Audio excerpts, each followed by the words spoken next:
Okay, good afternoon, everybody. Welcome to ULT San Diego for the Aquarian series. This afternoon, the title of the presentation is Krishna Purna Avatar, and that will be given to us by Shikhar Agnihotri, all the way from Adyar. And we're especially grateful that his time is 5 a.m. So let's listen with rapt attention. But before we get started, a reading.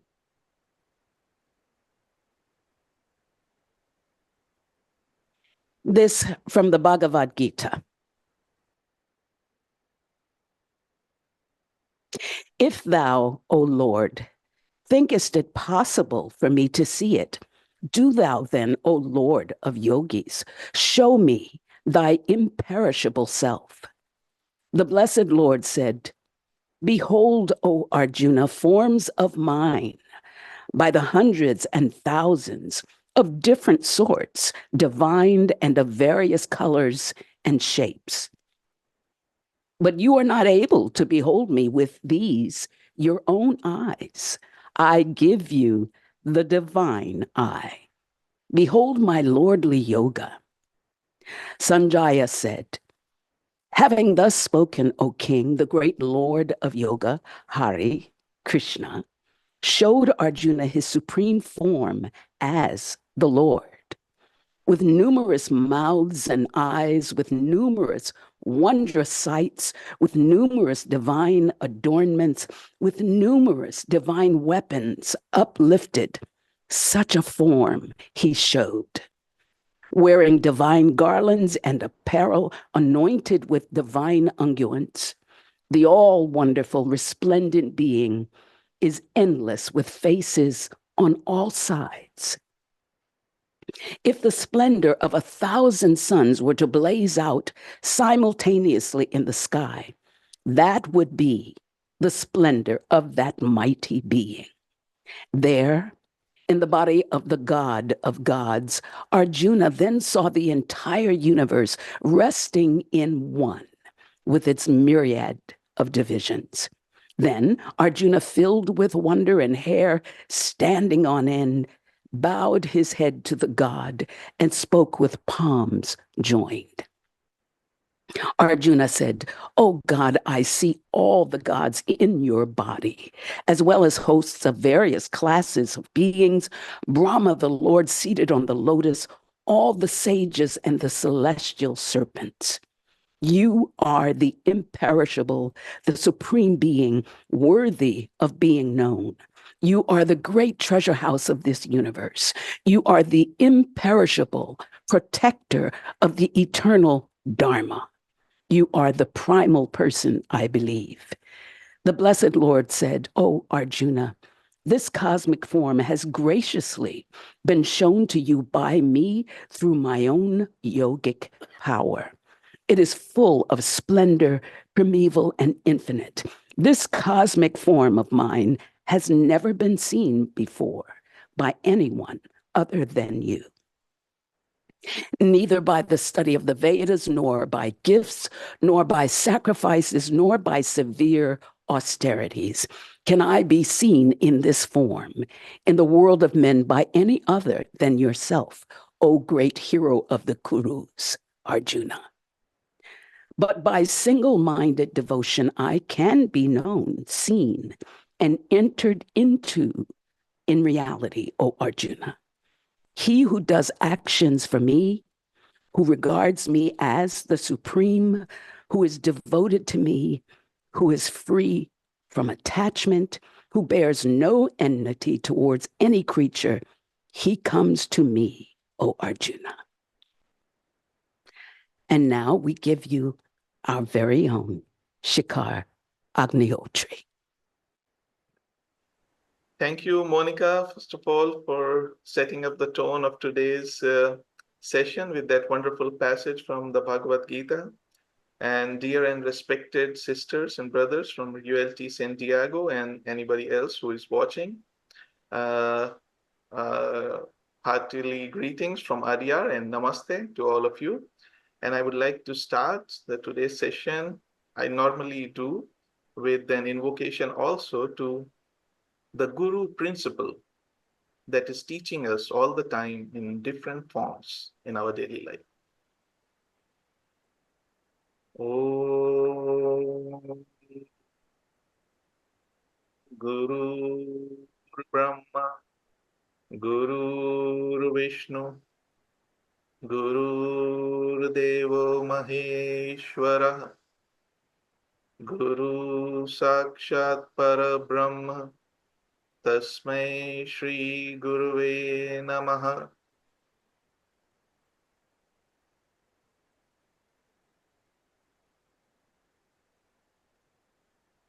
Namaste to all once again. And as you see, this is the mantra for the Guru principle, not just a guru or teacher in any form, but I found it also very appropriate today because the today's session kind of involves two of the greatest gurus uh, in the history of humankind, the one in whose memory here we celebrate as the Guru full moon, which was Veda Vyasa, who actually wrote Mahabharata and the Puranas and who arranged and organized the Vedas, and also Sri Krishna, who is who gave the humanity the Bhagavad Gita, one of the jewels of the, I would say, code of living, the art of living, or the science of life in that manner.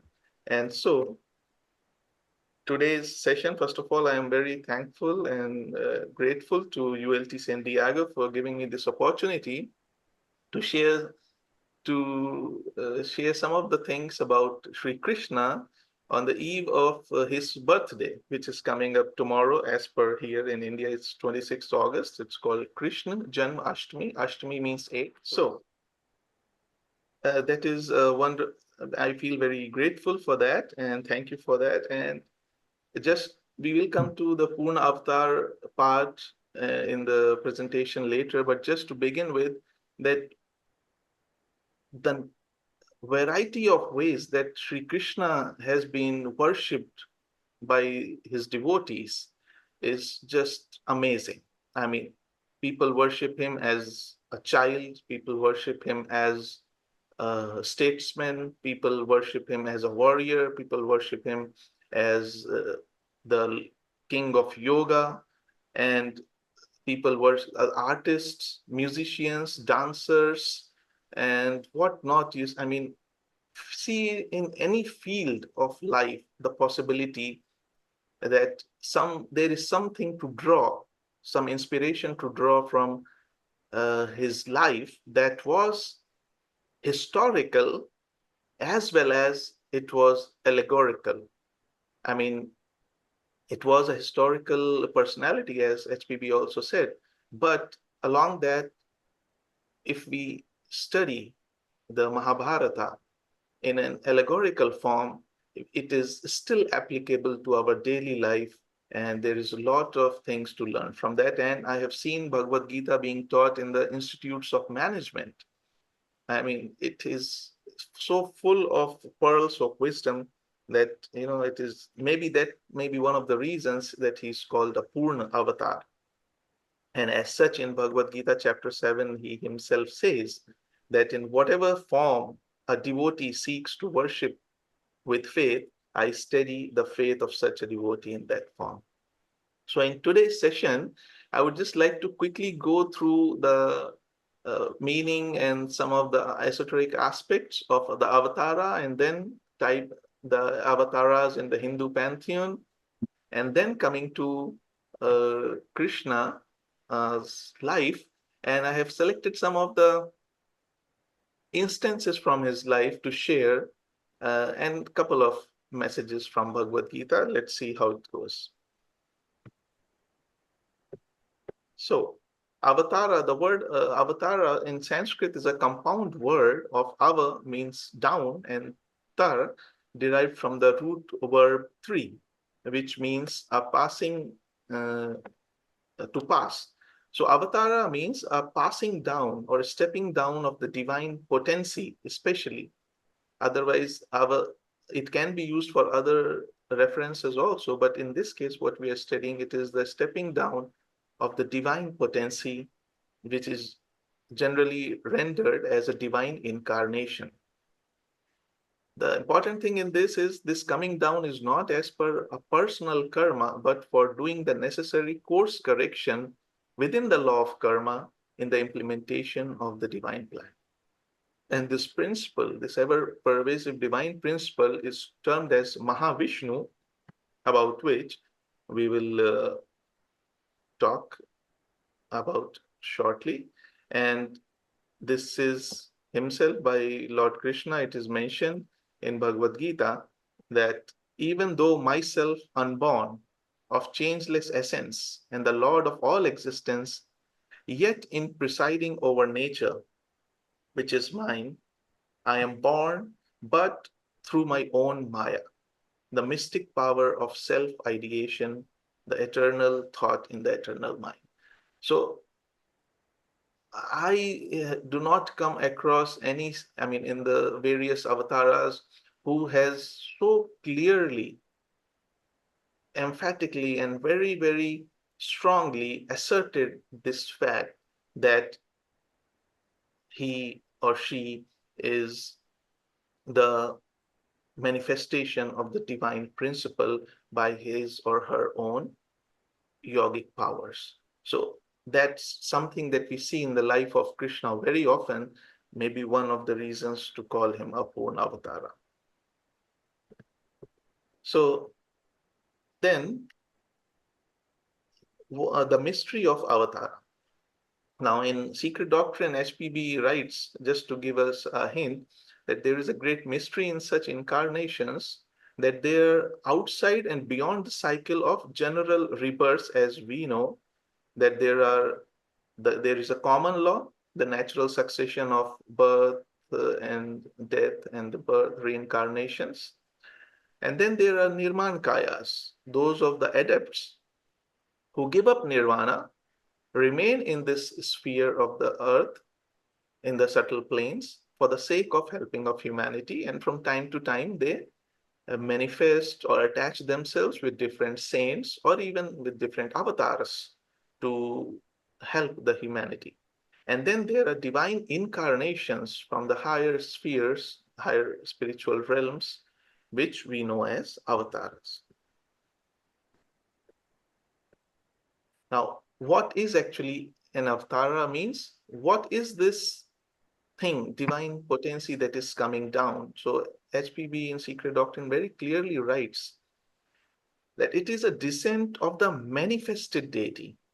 This is a very clear indication, because sometimes we tend to think that it is that immutable principle per Brahman, which is manifesting in the sense of personality, but we understand that it has basically no connection to this manifested world. It just emanates.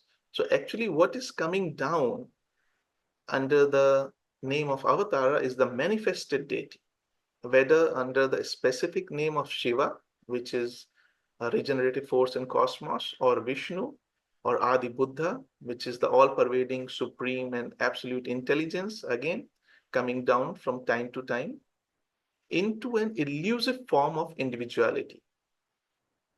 An appearance which to men, like to us on this elusive plane, physical plane, is objective, like we can see Krishna or we can see Buddha as an objective figure, but is not so in sober fact, means that elusive form having neither past nor future, because it had neither previous incarnation nor will have subsequent rebirths, has not to do with karma, which has therefore no hold on it, means on the avatara.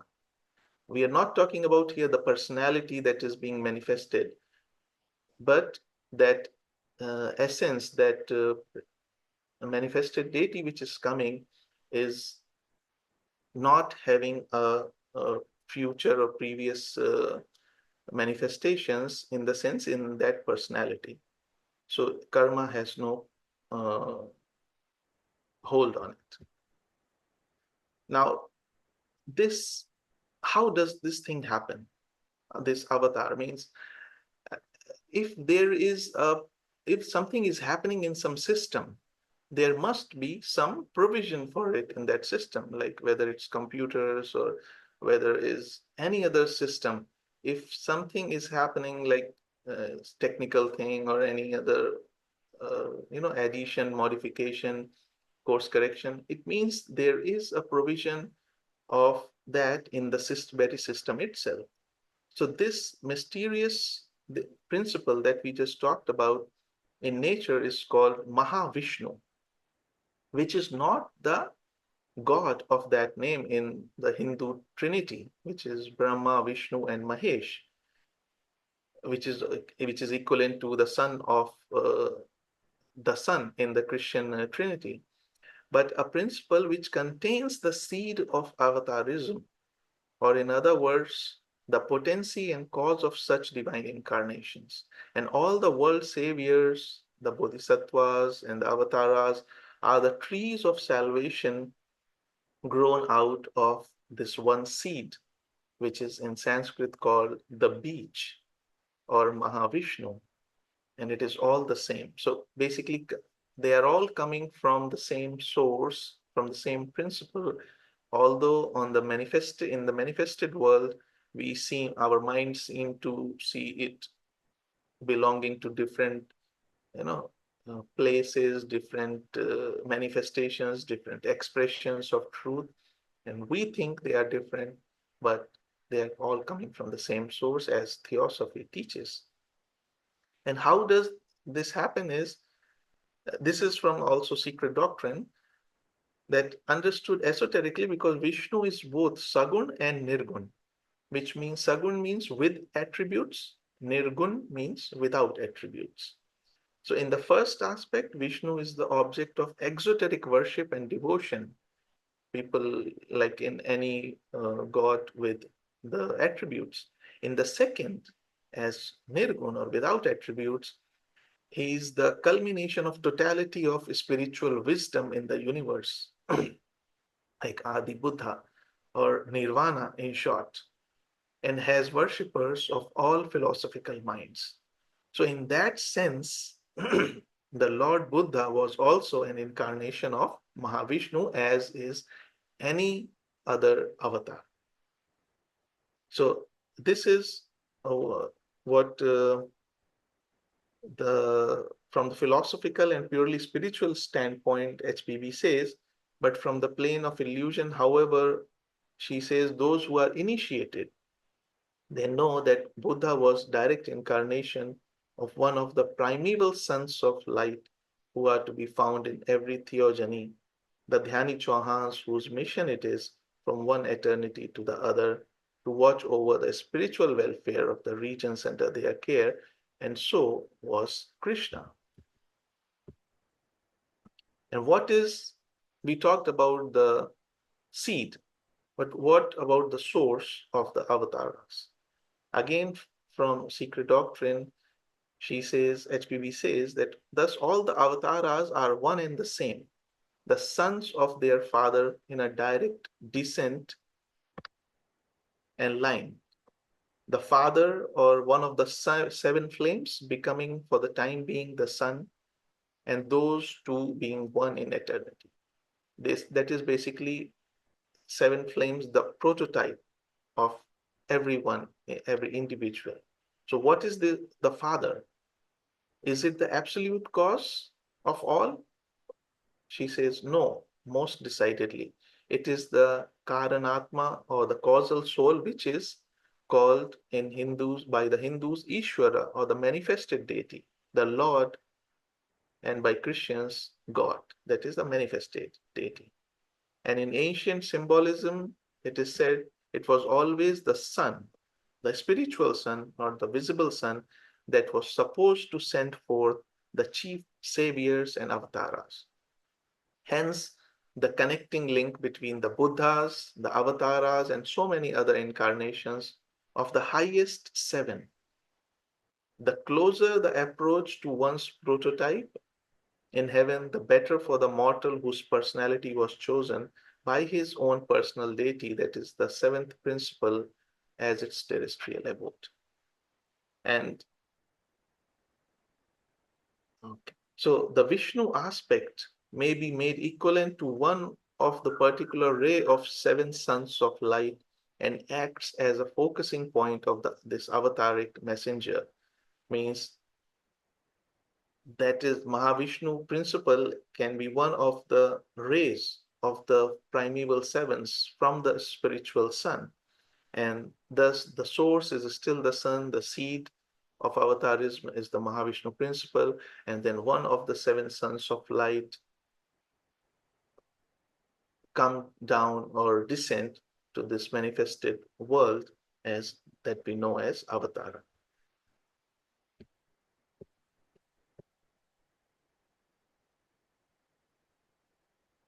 And this is very well clearly mentioned in the Bhagavad Gita, chapter 4, verse 1 and 5, where Krishna says to Arjuna, because when that Sri Bhagavan Uvach, Imam Vivasvate Yogam Prok Vahanam Avyayam Vivaswana Manave Praha Manorikshva Kve Bravit.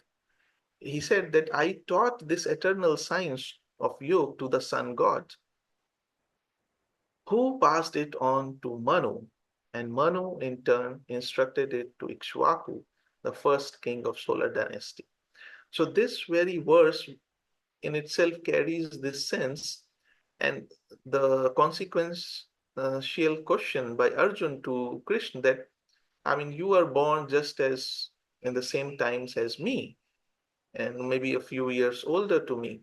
How could you have given this science to sun, solar logos, who is like, uh, from our level of sense of time, kind of eternal? So it means the Krishna consciousness or the avatar that is Krishna we are talking about is something beyond the solar system and even before the forming of our solar system.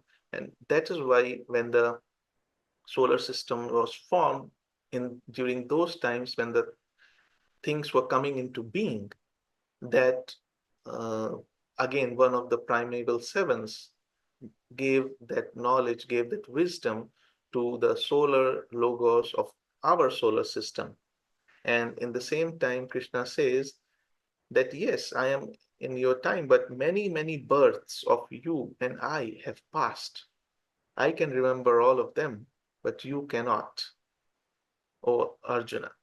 So he is also telling Arjuna that this is not the first time, that they have taken birth. We have taken birth. So this is also one of the very important statements if we can relate it to the first of the three great truths, which says the soul of man is immortal and its future is the future of the thing whose splendor and glory has no limit, which means the even the logos, the gods, the deities, whoever we are seeing at a very high level of consciousness, all of them have passed through this evolution, human evolution, and they are our future basically.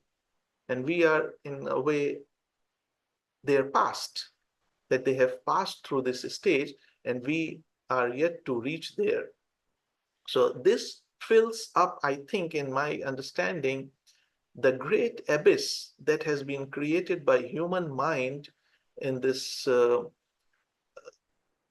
I would call it the superstition, religious superstition, that human and the God are different in the sense that God is something outside there and human is separate. And the God, the image of God, that something extraterrestrial and special creation and controlling this whole manifestation. And then there is no connection in that sense between human and God. But when we look through this, it gives us a very clear idea, at least a clarity of thought, that, there is no separation. It is just a ladder with several steps. Each step of ladder is a level of consciousness. And as and when we evolve, we reach to different levels of consciousness. And as we have evolved through plants, minerals, plants, and animals, and the future is what we are seeing in the form of these glorious beings. So coming back to quickly pass through the esoteric aspect of this, that how is this even avatar sometimes possible? Because it also has the law of laws behind it. That is, law of laws is compassion. We study in the voice of silence that there are two paths: the secret path and the open path.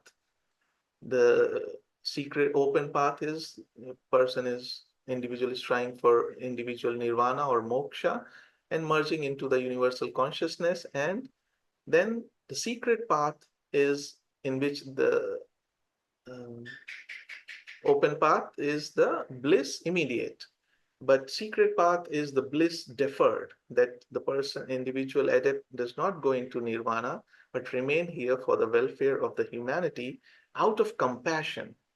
So, and which comes from time to time from for the welfare of humanity. And the outer form of this teaching, especially in its popularized form, is to be found in all religions, which is usually described as the descent on earth of a god in human form or an avatar. So we know we have, I assume most of us must have studied this concept of Dharmakaya, Sambhogakaya, and Nirvanakaya. And just to quickly pass through that Nirmanakaya is the once an adept reaches an adeptship, three paths open up in front of him of Nirmanakaya, Sambhogakaya, and Dharmakaya. Sambhogakaya is often also called body of enjoyment, but also it kind of means, one of the synonyms in Sanskrit means to make use of, to live through, or to last. The body that lasts continuously or taken possession of. It acts as an intermediate stage from whether to choose Nirmanakaya, which means except for the physical body, the five principled being is there. All the higher principles are still there, so as to keep the possibility of connection with the earth sphere in the future as and when the need arises.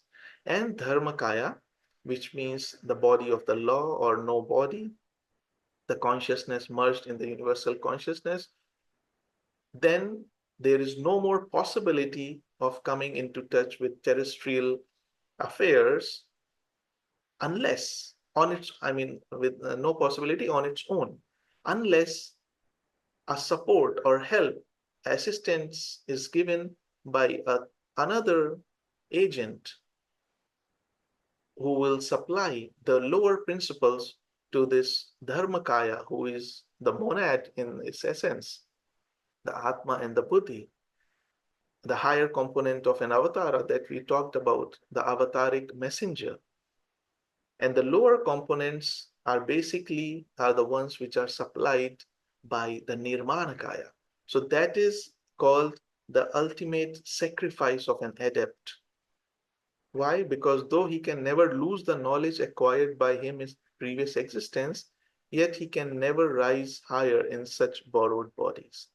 And these sons of light, or the Dhyani Buddhas, are the Dharamkayas of preceding Manvantaras, who have closed their cycles of incarnations in the ordinary sense, and who, being thus karmaless, have long ago dropped their individual rupas and become identified with their first principle, or maybe Atmic principle.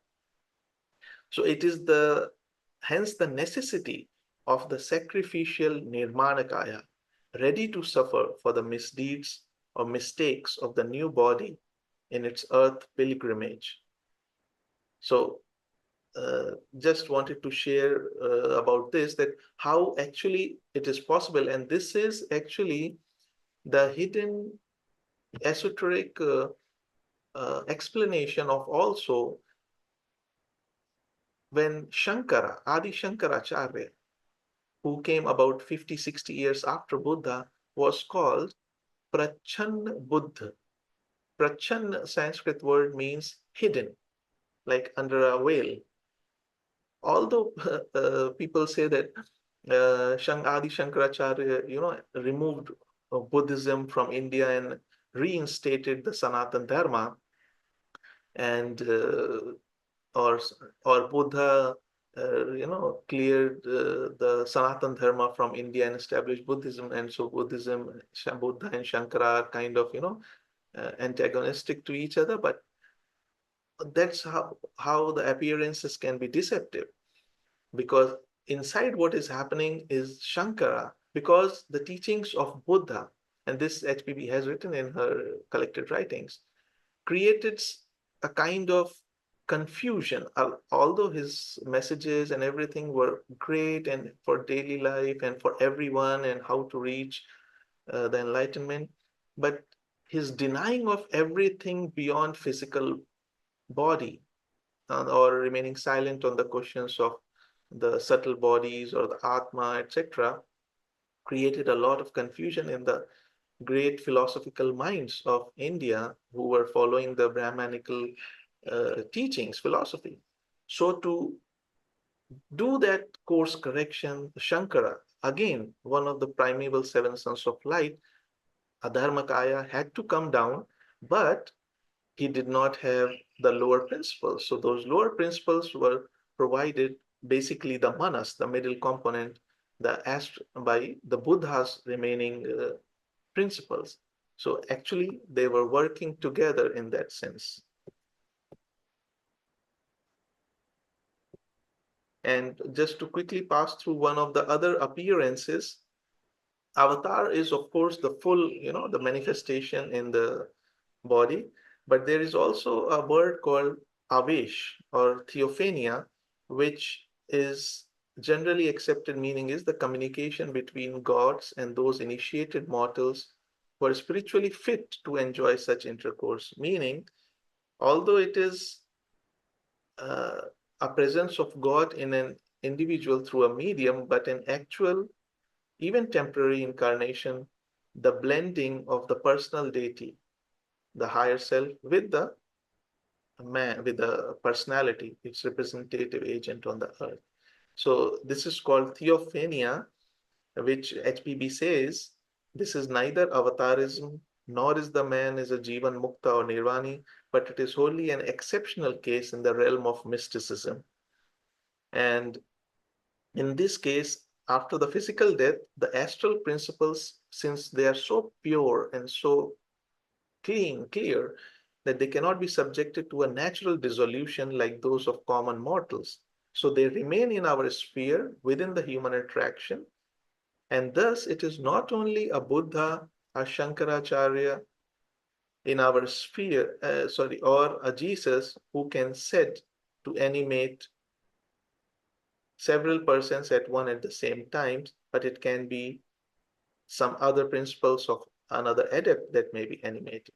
So that is also, I mean, these are the subjects which are so occult and esoteric that until and unless, of course, one is an adept, I would say, would not understand them completely.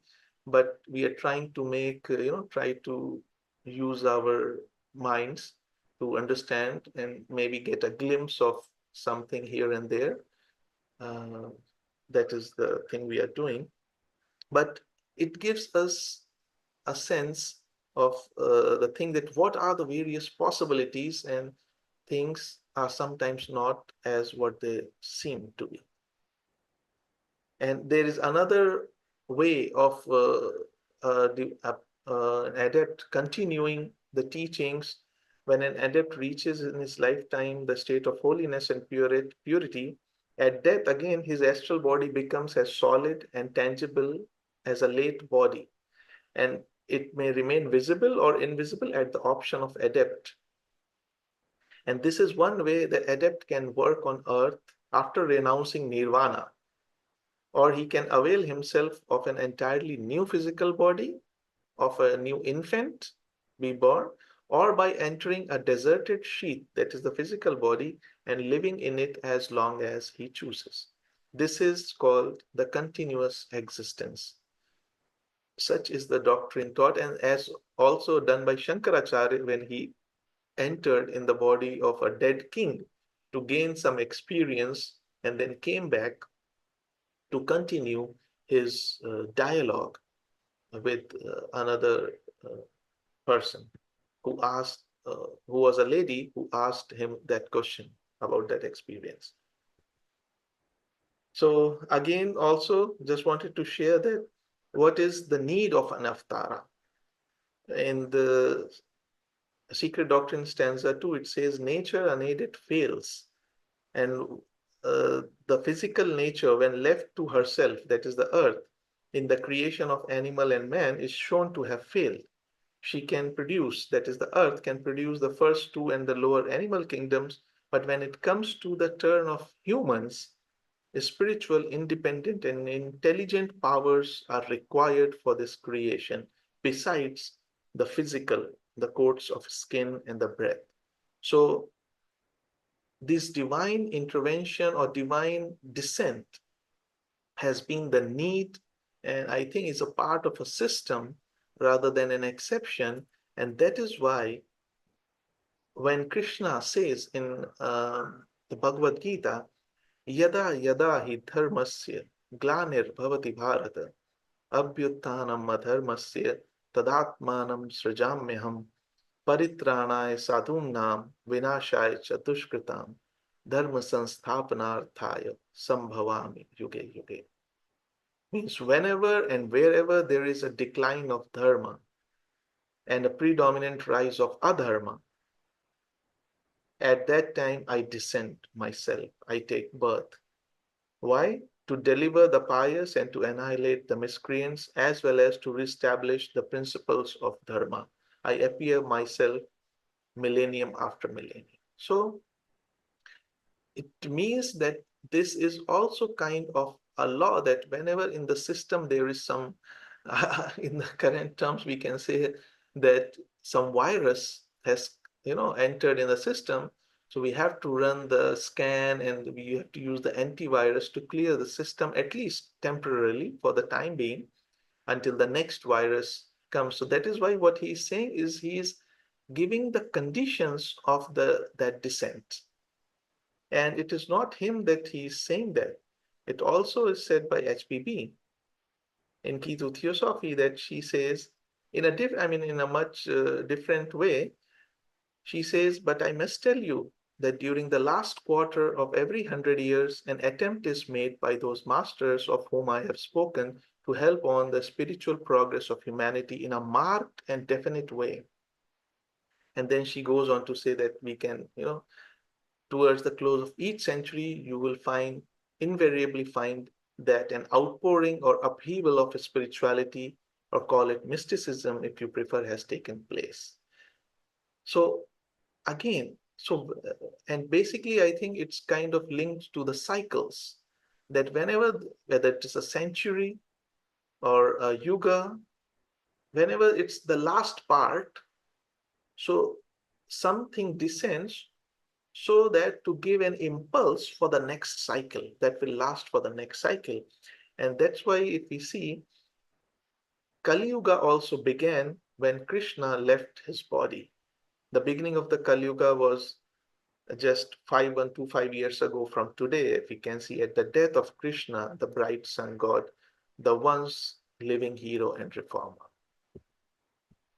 So that is something that is this idea or concept of an avatar that is present in most of the religions, whether it is Risala in Islam, the way Allah communicates with humans, or prophets in Christianity. They are widely recognized as prophets. There are Tirthankars in Jainism.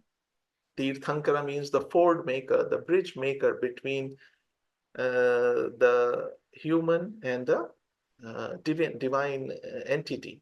And then in Buddhism, we have the Dalai Lamas are to be believed to be manifestations of Lokiteshvara.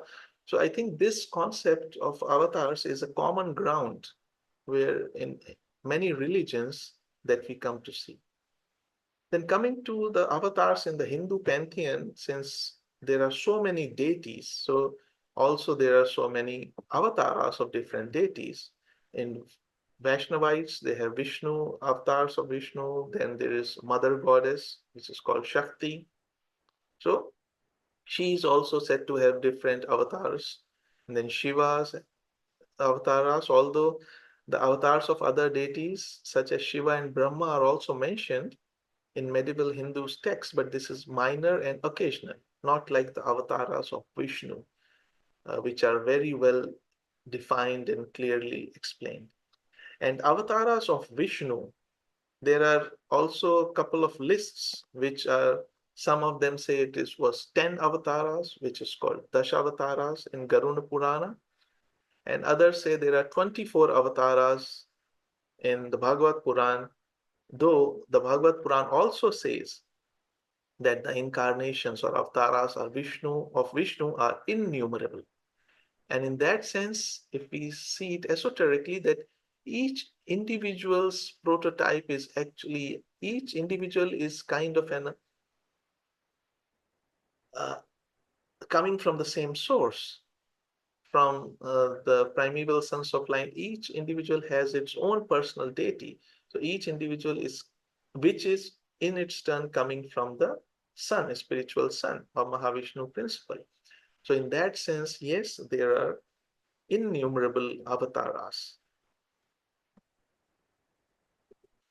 Now coming to, these are the 24 avatars of Vishnu in the Hindu pantheon. I'm not going into all these details.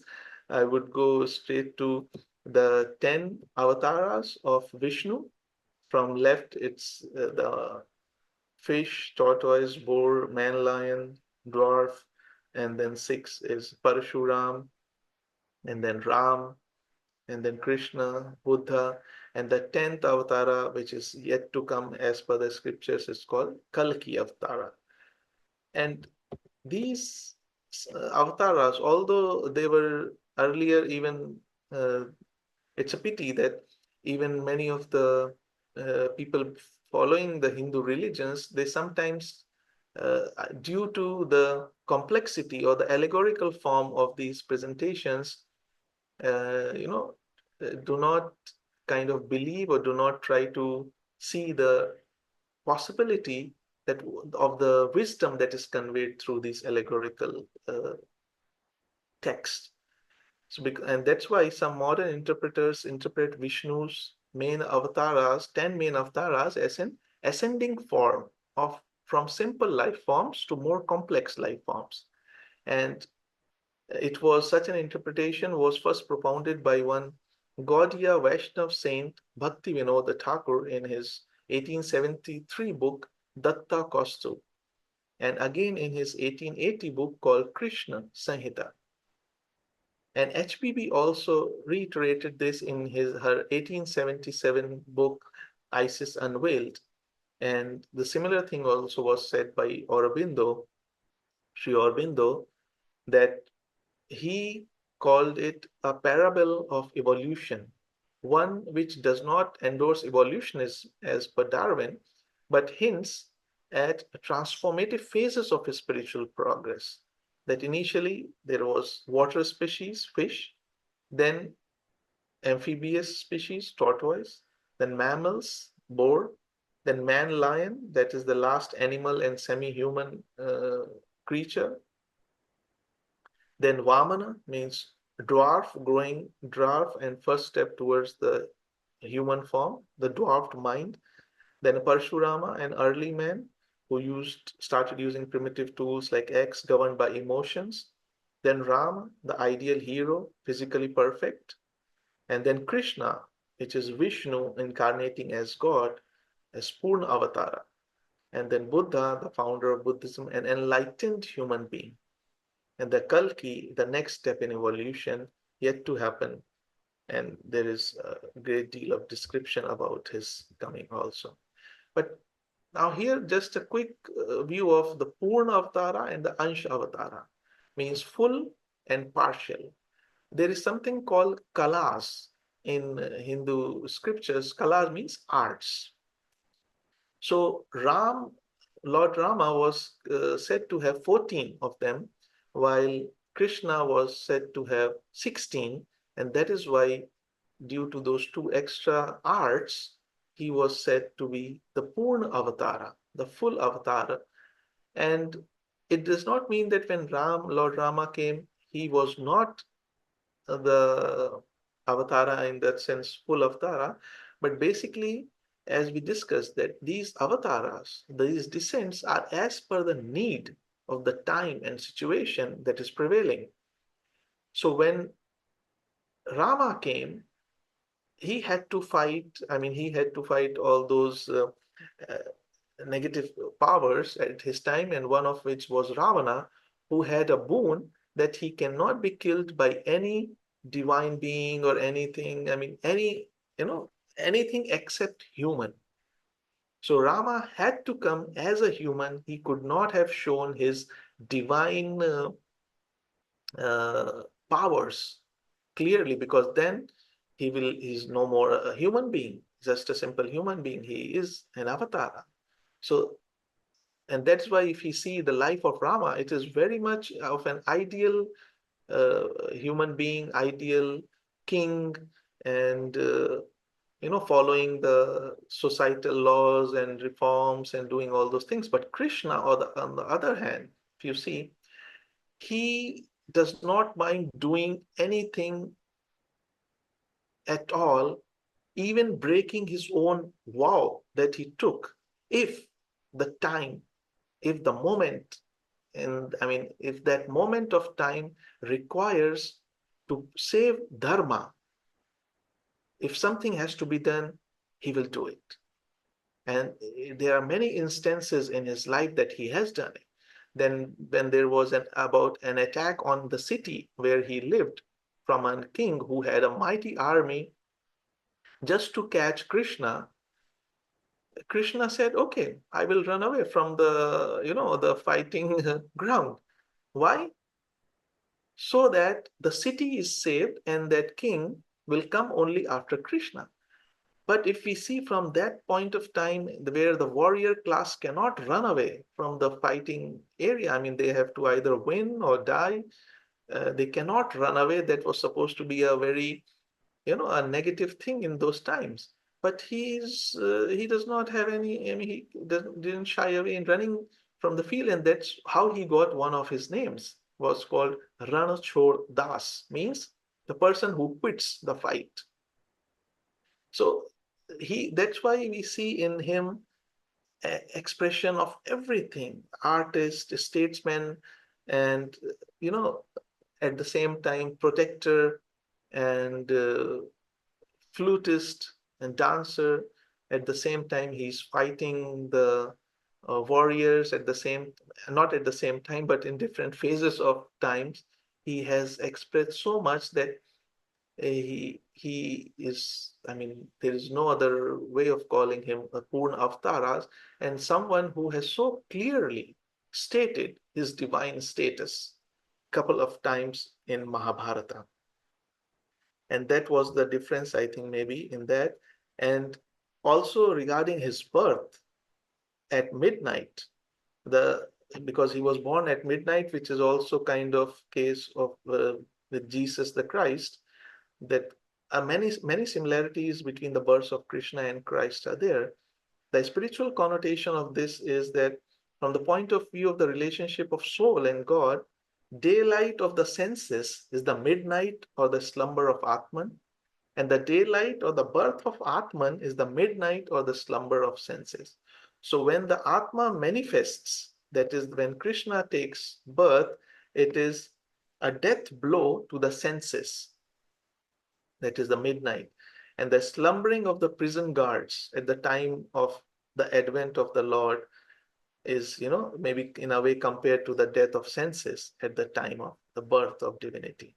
And the Kansa, the king who captured Krishna's father and mother, represents the ego and all his menials, the senses. And all these were put to rest at the time of the birth of Lord Krishna. And just one thing in that, because it's also historical and symbolic, uh, I think most of you might have read that before Krishna born, seven of his siblings were born who were immediately killed by Kansa. I mean, Krishna's uncle, basically, but who, because he heard that his sister's eighth son would be the cause of his death, so he was killing all the children. What secret doctrine says that the seven centers of energy evolved by the action of Fohat upon one element, which are called the seven gifts of the Holy Ghost in the Christian system. And in a mystical sense, the seven children or sons of Devaki, which is the mother of Krishna, killed before the birth of Krishna by Kansa. And our seven principles symbolize all of these. So we have to part or separate from them before we reach Krishna consciousness or the Christ state or that of a Jivan Mukta, and center ourselves entirely in the highest, the seventh or the one. So in that sense, this is symbolical message also. And now coming to those four instances where Krishna showed his cosmic form to a devotee.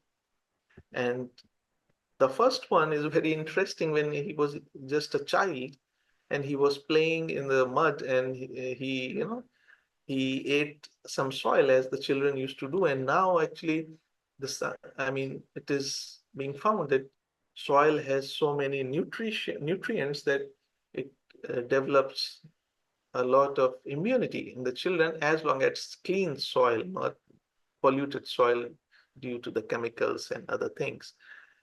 So, but when Yashoda, the foster mother of Krishna, saw this, so she confronted him. And are you eating soil? He said, and he lied very, right in the face of Yashoda. But then Yashoda asked her to open his mouth and show him. When he opened his mouth, what she saw, she didn't expect, and maybe she was for a moment in a trance. She did not see any soil. What she saw was the entire universe in the mouth. And in this, there is a painting here in the Harvard Art Museum, which is Krishna in the lap of Yashoda, and all these, the celestial objects that we are, universe and orbs we are seeing. That's what she saw when he opened his mouth before she fainted from bewilderment. So that was the first expression or showing of his divine stature to his own foster mother, maybe to convey some message or some teaching to that soul of Yashoda. Then I have skipped the second part, to which I'll come to later. The third is in the middle of Kurukshetra, when Arjuna became depressed. And imagine then Lord Krishna started talking to him, convincing him, telling him, all about the actions, duties, and everything. And the 10 chapters of Bhagavad Gita have passed. But you see how is the difference between audio and the visual expressions, as we call it in today's time, that the visual things, an image conveys 1,000 words. So in the 11th chapter of Bhagavad Gita, then finally Arjuna says that, okay, whatever you said, I'm understanding, but could you please show me that form of yours that you are talking about? And in that moment, what Monica read in the beginning of the session, that he said you cannot see it with with your flesh eyes. So divyam dadami te chakshu. I give you the divine eyes to see my divine form. So then Arjuna was able to see his divine form, and what he saw was like, I can say what HPB very often mentions, like our solar system. We are so conditioned to view our solar system as planets, a congregation of planets. Like there are so many planets, each have their satellites, and then there is a distance between them. But what she says, and then there is sun, solar, and the solar system around which all the planets are going around. What she says is, it's this unity. What we are talking about is not that different parts have come together. Separate parts have come together, but actually there is one organism, and each of these are the parts of that. So each part has a uniqueness also, and each part is also one as a part of the whole. So solar system is also an organism, the heart of which is sun. That is a completely different viewpoint to perceive. It's like our body. It's not just merely hand coming together, legs coming together. It's one organism which has all these parts working in harmony to do something. So similarly, when Arjuna saw this image, the divine manifestation, which is called Vishwarupam, the cosmic form of Krishna, it was like people that are there already going to death in the war, which Arjuna thought he's going to kill, but they are already dead, Krishna says. And these things keep happening. And to a point that even Arjuna became scared to see all this. And then he requested Krishna to come back in his normal form. So that was the another instance where Krishna showed his Vishwarupa, or cosmic form. And another instance after the war of Mahabharata, when Krishna was returning to his kingdom, Dwarka, after the war, he met one Rishi, Uttanka. And when he came to know about the destruction that the war has caused, he was about to curse Krishna, although being his devotee. But Krishna, being Krishna, the compassion incarnate, he said, he calmed down Uttanka, and then Uttanka asked for his cosmic form again, so he showed to him also. And the one instance that I left for later was this one, when Krishna goes as a messenger of peace to the Kauravas. There were, two brothers, Kauravas and Pandavas. So Krishna goes to the Kauravas as a messenger of peace from the Pandavas, to avoid war. And he was even willing to get just 5 villages for the Pandavas for the sake of peace and avoiding the war. This also tells us that he did not want to have war. And war is the last resort, in the sense when nothing could be done in those times. Of course, in current times, I don't know how many wars are going on due to whatever reasons.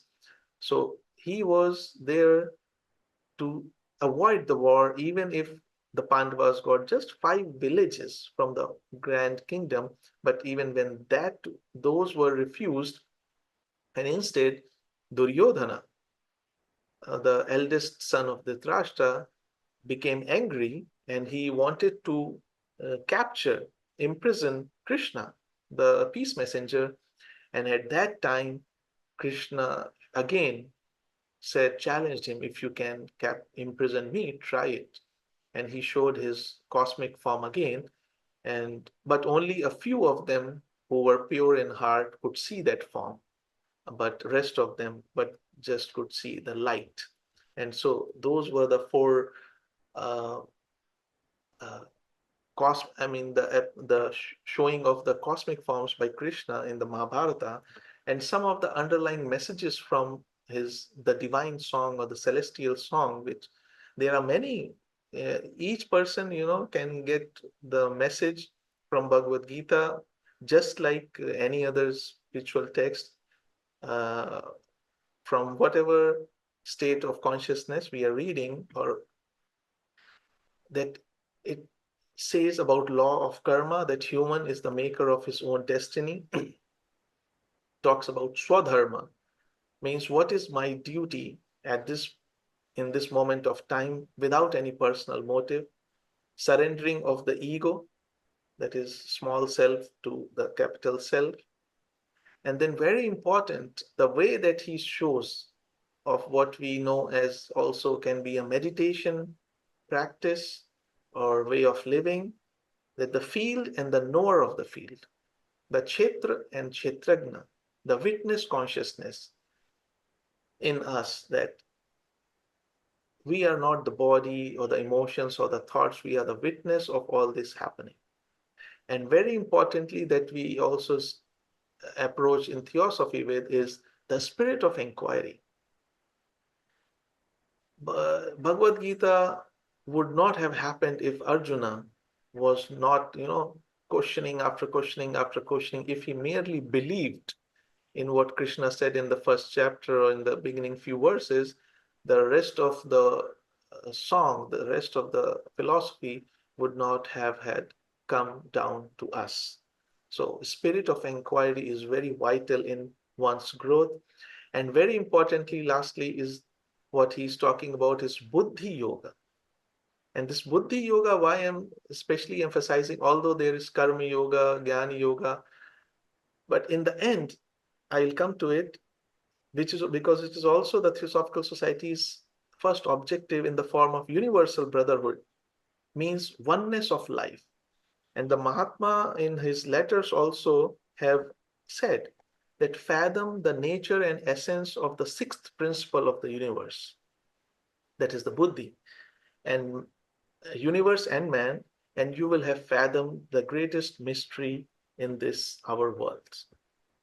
And after giving the whole discourse of Bhagavad Gita in the 18th chapter, the last verse, not chronologically, I mean the last verse which has that message to anybody, is what I perceive is the verse 66, in which he says, Sarv dharman paritajya mamekam sharanam vraj, aham tvam sarv papebhyo mokshishyami ma shucha. Means abandon all varieties of dharmas and simply surrender unto me alone. I shall liberate you from all sinful reactions. Do not fear.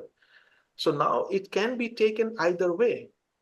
It can be taken to surrender or to take refuge in Krishna as an image, as an idol, as a deity in a temple, or we take refuge in our buddhi, the Krishna consciousness. Why? Because I'm coming to it.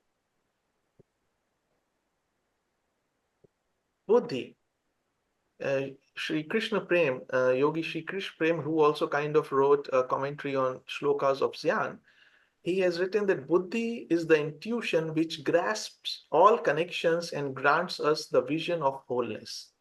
The Buddhi then is the vision which sees the pattern of the whole, and which therefore, being able to take account of the whole, is preeminently the charioteer of the psyche. When the chariot is driven according to the dictates of Buddhi, no harm can ever come to it, for it will be driven in the spirit of cosmic harmony, in which there are and can be no mishaps. This is from his commentary on Kathopanishad. And this is also a symbolism, if we see, of this image. Although it was a historical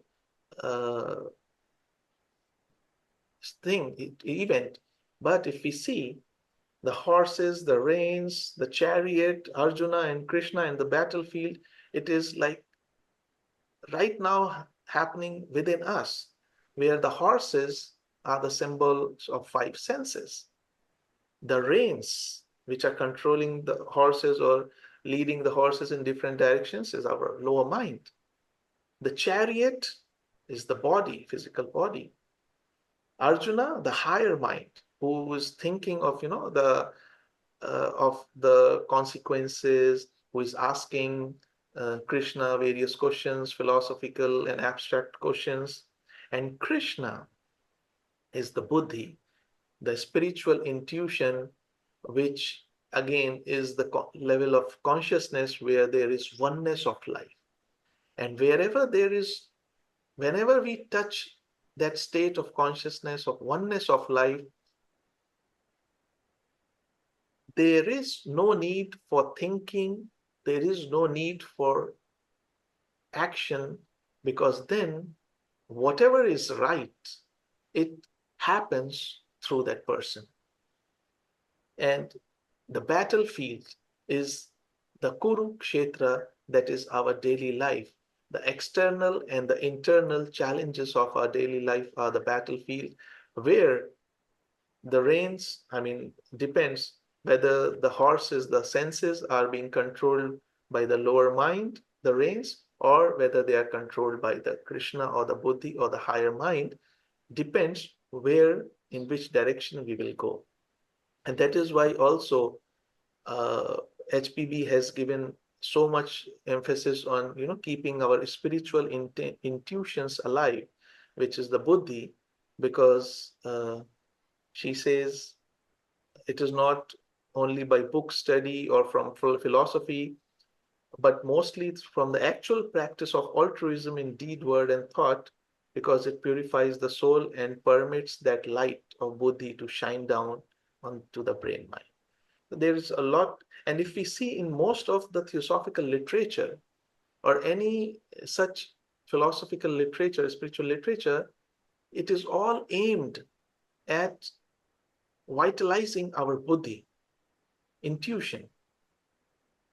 And that's why if we see most of these scriptures are either given in the form of allegories or in a paradoxical form, because when it is not in just merely direct form, whether it's light on the path, voice of the silence, or Bhagavad Gita, even Arjuna getting confused, it's asking questions, because that churns our mind. And when the mind is churned, then only the Buddhi's light is able to enlighten the mind.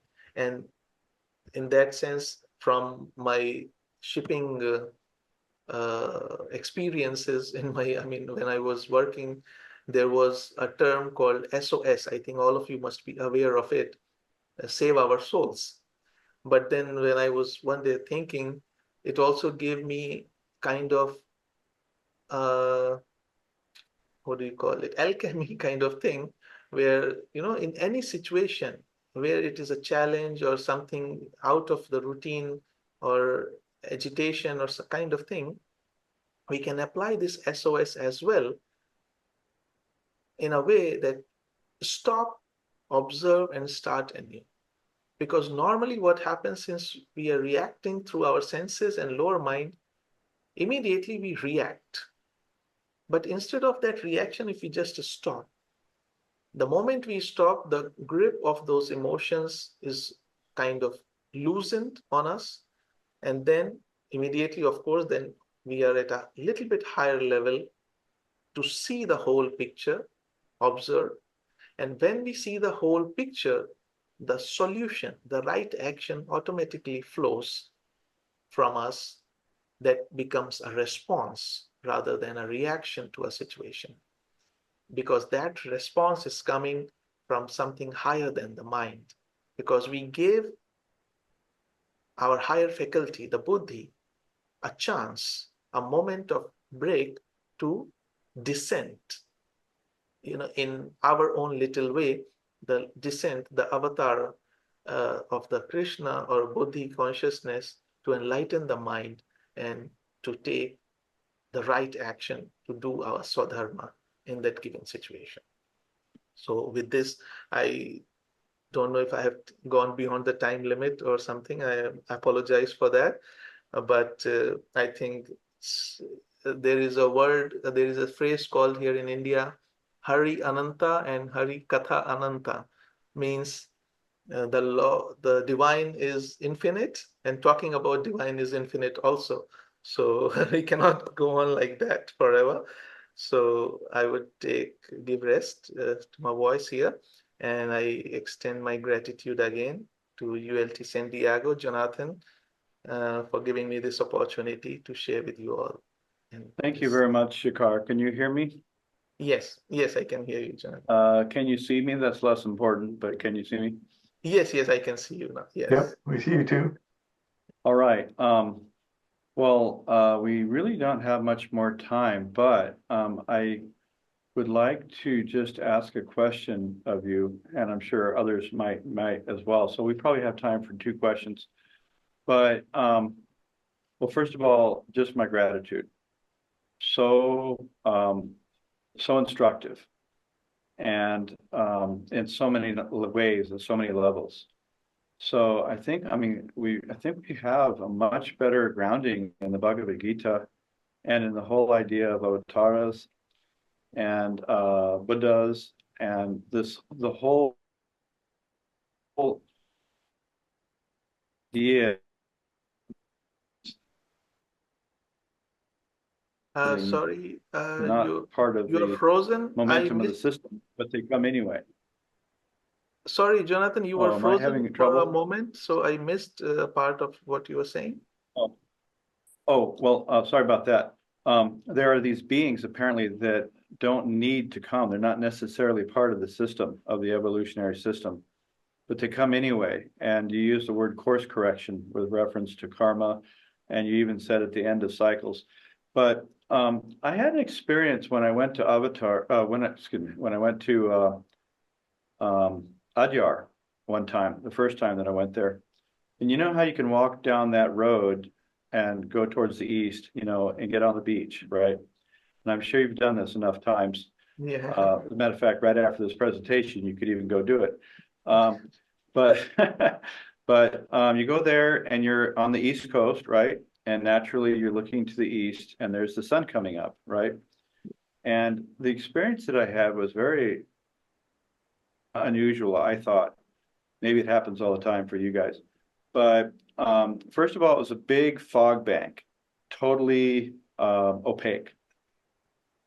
Then there was a slight glimmering of an orange spot in the fog, like the sun, right?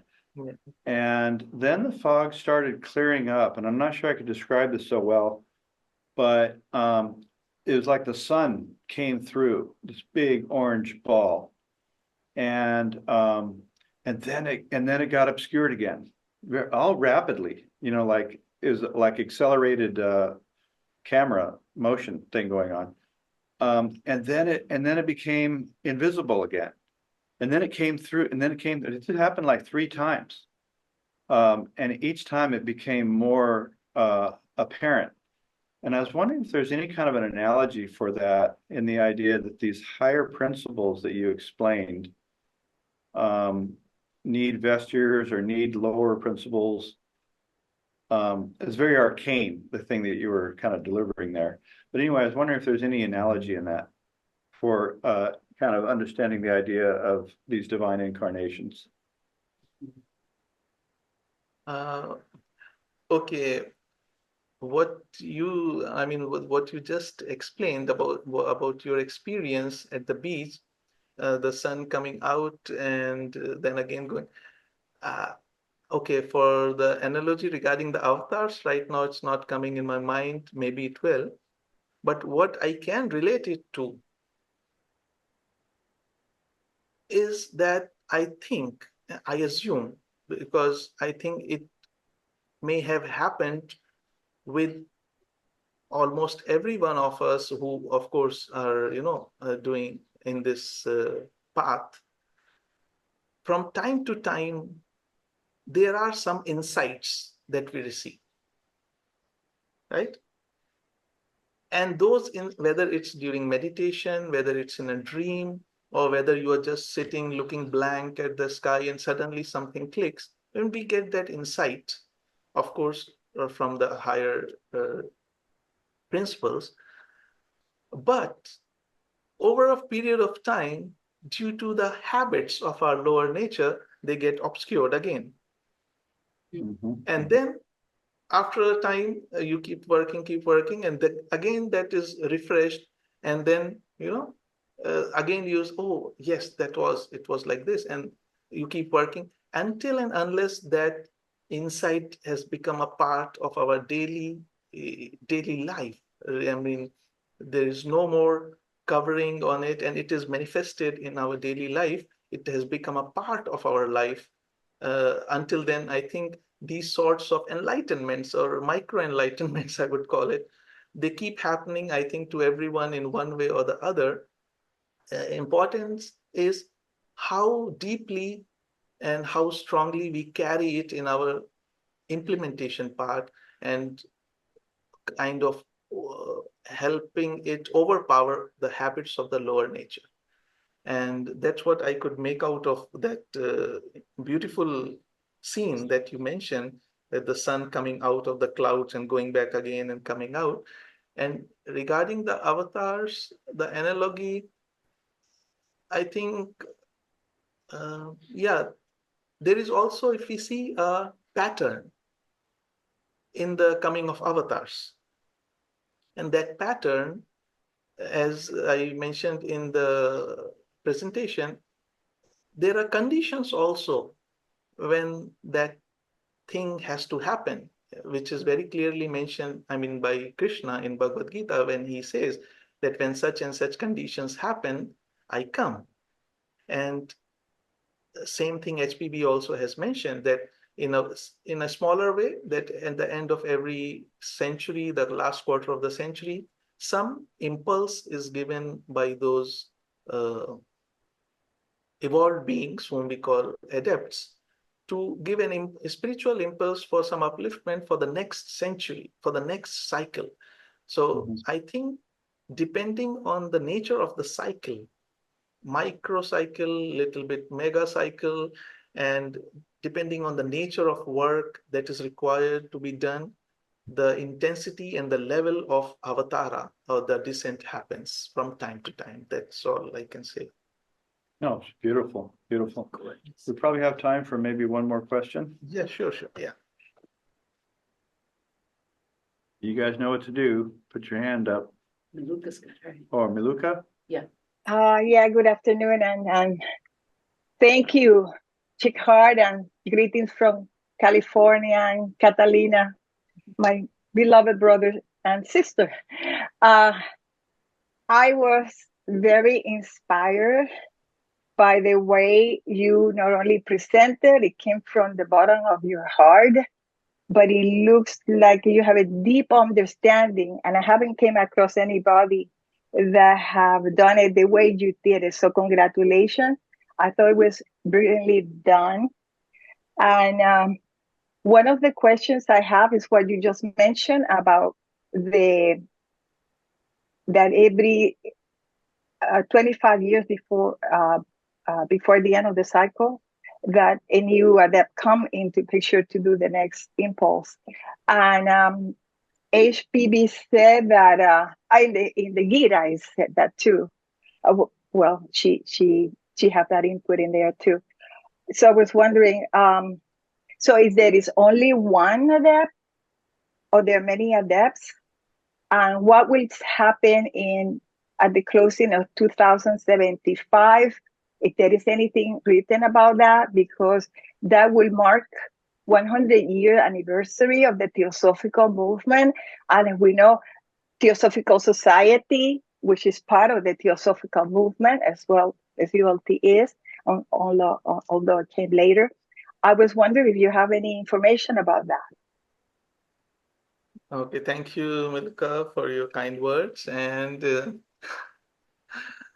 I don't know,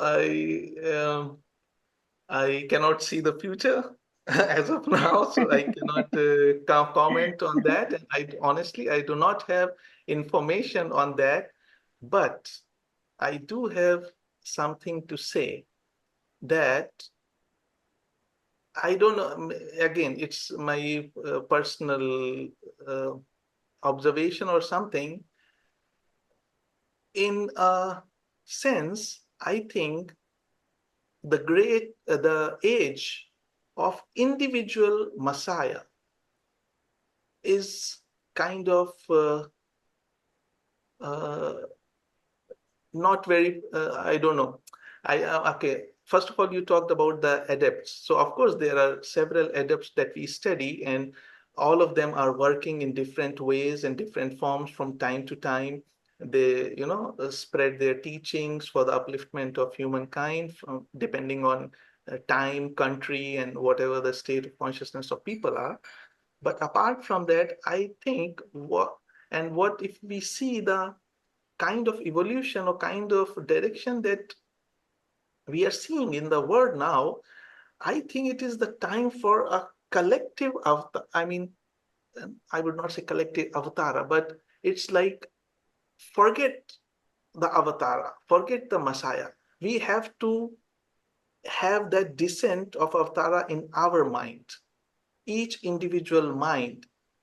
If we make ourselves eligible to get Krishna or Christ or whoever that impulse is, future spiritual impulse is, if we are ready for that to descend in our mind, then our work is done, and it will be a great platform for that future adept, so that we can be a part of that. That's what I think, that because there's no, for me, I mean, I don't know if I will be there in 2075 or not in the physical body, but at least if in my lifetime I can prepare myself, and of course, if I can, inspire, if I can talk to my friends or somebody also on this path, to prepare to cultivate the field of our mind where this descent of Krishna or Christ or Avatara can take place, I think that would be a wonderful thing. Thank you. Namaste. Thank you. Thank you.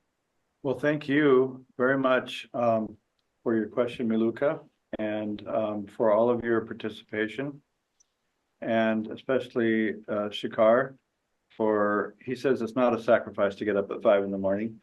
So I wish I could make you hear the birds chirping out and everything, the trees, but maybe some other time. Yeah, it's pretty special there, or morning and all the time there. And you spoke on a topic. You know, all of these topics in the Aquarian series there's a kind of a thread that goes through them, like almost like a sutratmic thread. And next week we will be hearing about reincarnation, the logic of reincarnation. So notice how the theme today has to do with incarnation, right? Yes. You know, and next week will be about reincarnation, the logic of reincarnation. And Seth Ansadi and Eugene Jennings will be gracing our platform with that. And thank you very much, Shikhar. I'm so happy you're able to do this. Thank you, Jonathan, for giving me this opportunity. And it's a great pleasure to meet all of you from so far. And really, it's a great work everyone is doing to bring about some awareness to people. And thank you so much. Thank you, everybody. Have a great weekend. What town are you in? Thank you. Take care. Oh, Shikhar, where are you? Thank you. I am in Thank you. Adyar, India. Yeah. Okay. Thank you. Thank All you. right. Take care, everybody. Bye-bye. Thank you. See you. Thank you. Good. Happy Krishna's anniversary tomorrow. Krishna, happy Krishna Jayanti. Yes. It's a big festival. I'm planning to visit some temple to see that. How wonderful. Maybe I look for one here in LA. I'll send you a photograph later. Great. Thank Okay. you. Take Bye. care.